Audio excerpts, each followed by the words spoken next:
Hello guys, in this video I'm going to show you how to delete a list in the Booking app. But before that, don't forget to subscribe, leave a comment down below because at 10,000 subscribers I'm going to show you my whole YouTube revenue statistics and growth strategy. So without further ado, let's just jump right into it. First you have to open up the Booking app. And here it opens up in the search menu. From here we just go into the saved menu. And then we have to decide which list we want to delete, and then tap on the three dots next to its name, then tap on delete, and then tap on OK to delete it.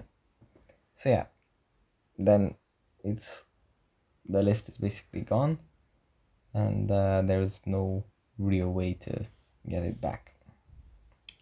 So yeah, that's pretty much it for this video. Hope it was helpful for you guys, and I'll see you in the next one.